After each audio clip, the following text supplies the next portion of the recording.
یہ اللہ تعالیٰ کی طرف سے تھا انہیں جو یہاں بھیجا گیا تھا، اور صرف انہیں اس سپیرے کو پکڑنے کے لیے ہی بھیجا گیا تھا، کیونکہ وہ یہ کام آج سے نہیں کر رہا تھا بلکہ وہ یہ کام کافی عرصے سے کر رہا تھا۔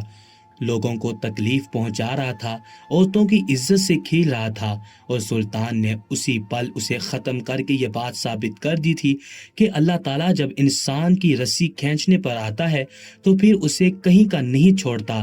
سلطان کے سمجھانے اور درس دینے پر لوگوں کی عقل ٹھکانے آ گئی تھی، اور ان لوگوں نے اپنے ہر برے اعمال کو چھوڑ کر ایمانداری کے ساتھ اپنا کاروبار شروع کر دیا تھا۔